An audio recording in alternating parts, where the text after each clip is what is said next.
Hey everyone, welcome to the UNC Neurosurgery Med Student Primer Series. I'm Marty Piazza, I'm one of the neurosurgery residents here, and today we're going to be talking about traumatic brain injury. Now, this is a very broad topic, so it's not meant to be an exhaustive review of everything that you can encounter in traumatic brain injury, but hopefully it'll give you a basic foundation and context for some of the commonly seen brain injuries that you'll encounter on your rotations. So, traumatic brain injury is a major public health and socioeconomic problem throughout the world. Obviously, it's a leading cause of mortality and disability among young individuals less than 40 years old, even in high income countries. Globally, there are over 10 million people who suffer from TBIs, serious enough to result in hospitalization or death each year, which is quite significant. The prevalence of TBI in the U.S. has been estimated to be approximately 5.3 million. The Brain Trauma Foundation is a consortium of researchers that support ongoing research for TBI, and they release a set of guidelines as information becomes available to help keep us up to date on our treatment of this patient population. So let's talk about the definition of TBI.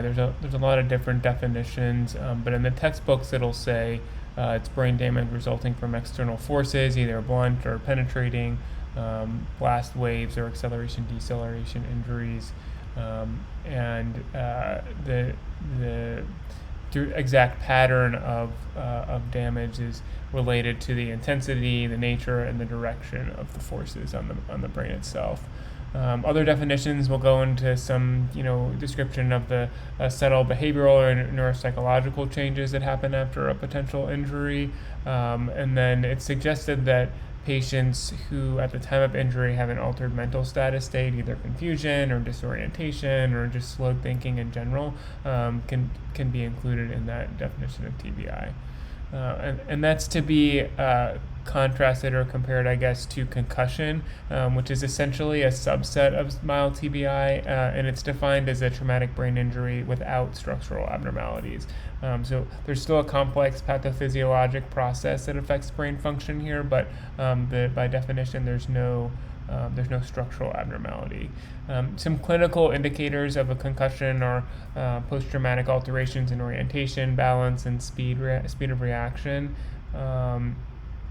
as well as memory difficulties and learning difficulties in a patient who's otherwise a GCS of 13 to 15, which is close to normal GCS to a normal GCS.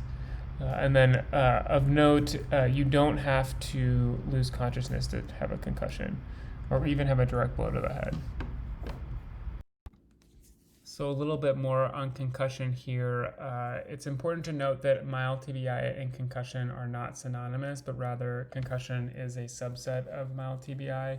And the difference between the two is that a mild TBI will oftentimes be associated with structural abnormalities or a contusion or a hemorrhage, whereas a concussion will have normal imaging findings.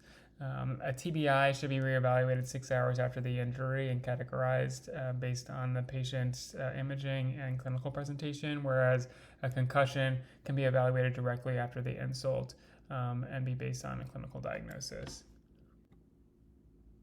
So now let's talk about clinical presentation of a TBI patient. So when you're evaluating a patient with a suspected TBI, the patient's usually going to present to the emergency department.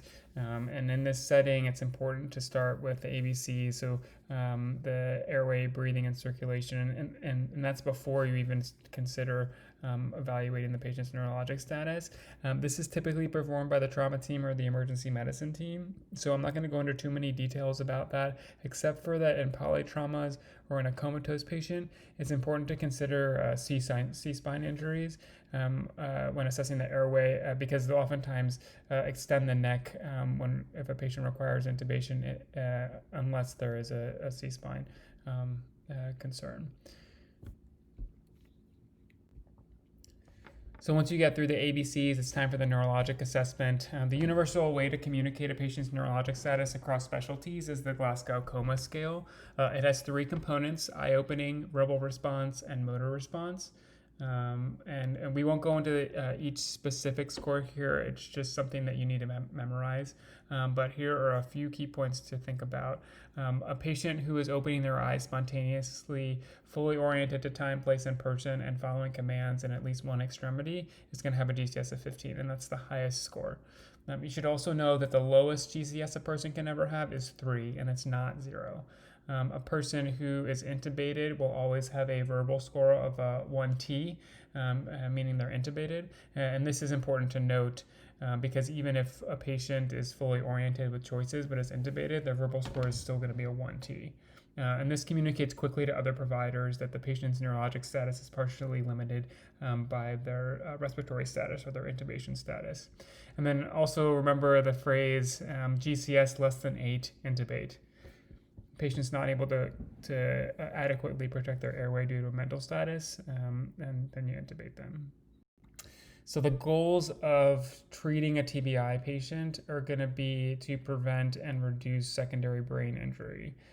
So let's talk about what that means. So a primary brain injury is the initial insult from a trauma, and so like contusions, fractures, lacerations, diffuse axonal injury, brainstem contusions, those types of things. Whereas a secondary injury is the result of an initial injury. So, and they develop a little bit later. So those injuries are going to be intracranial hematomas, edema or swelling, hypoxia, ischemia, elevated ICP, or shock and vasospasm.